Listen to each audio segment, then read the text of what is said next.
So hey guys, good morning. তো আমরা কালকে পৌঁছে গেছিলাম এখানে রাতে।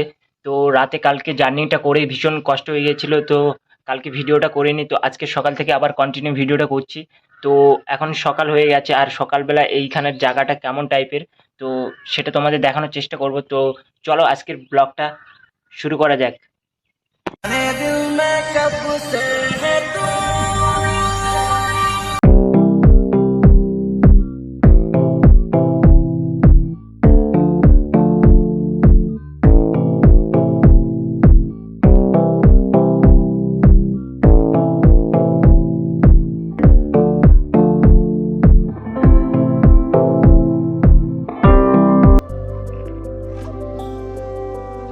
আর এখানে তেঁতুল গাছ আছে, দেখতে পাচ্ছ।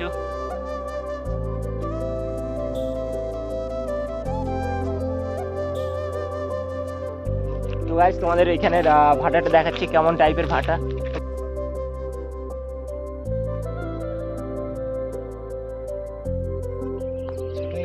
তো গাইস ফাইনালি এই হচ্ছে ভাটা, আর এখানে ইট কেটেছে রেখেছে এই যে।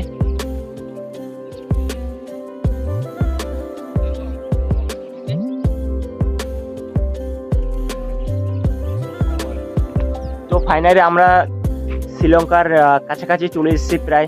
তো এইখান থেকে শ্রীলঙ্কা বেশি দূর না, আর তোমরা জানো ওই রাম সেতু, তো এখান থেকে প্রায় 2 ঘন্টা টাইম লাগে যেতে। তো তারই কাছাকাছি আমরা এসেছি কাজ করতে। আর এখানে একটা জেসিবি গাড়ি রাখা আছে। তো ফাইনালি জায়গাটা খুবই সুন্দর লাগলো। আর এখন আমরা যে জায়গাটা আছি এই জায়গাটা হচ্ছে প্রায় শ্রীলঙ্কার কাছাকাছি চলে এসেছি আমরা। আর আমাদের এখান থেকে শ্রীলঙ্কার যেতে প্রায় 3 ঘন্টা টাইম লাগবে। সো আর ভাটাটা তোমাদেরকে দেখালাম কেমন। আর এই সাইডে দেখতে পাচ্ছ কাঠ প্রচুর রাখা। তো এই সব কাঠগুলো দিয়ে ইঁটগুলোকে পোড়ানো হয়। তো সে লেভেলের। আর এখানে তেঁতুল গাছ আছে, বড় বড় তেঁতুল গাছ। তো যখন ইচ্ছা তেঁতুল গাছে উঠে তেঁতুল খেয়ে নাও। আর এই সাইডে ট্রেক্টর রাখা আছে।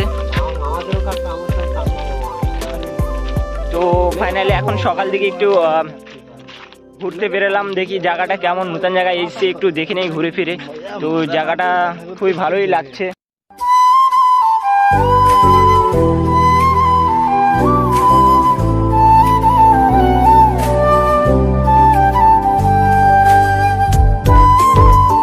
জায়গাটা কেমন টাইপের তো জায়গাটা দেখালাম। তো কমেন্ট করে বলো জায়গাটা কেমন লাগছে। আর একটা কথা বলতে সত্যি খুব দুঃখ হচ্ছে, তো আমাদের ছাড়া আমাদের টিম সব ভাগ হয়ে গেছে। তো কিছু করার নেই। তো মানে ওরা আরেক জায়গায় চলে গেছে, আমরা আরেক জায়গায় চলে এসেছি। তো এরকমভাবে ভাগ হয়ে গেছে। তো এক জায়গায় আর কেউ নেই। তো এক জায়গায় ছিলাম, খুবই আনন্দ করতাম। তো আর ওরকম টাইপের আনন্দটা আর হবে না।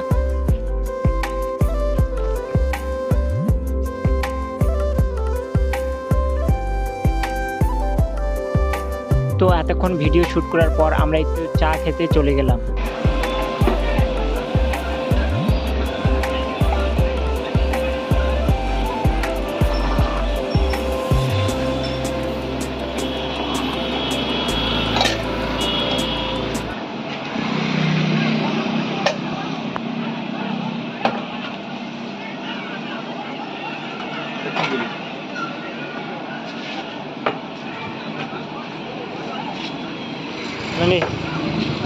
তো ফাইনালি আমাদের চা চলে এসে, তো মর্নিংয়ে একটু চা খাবো।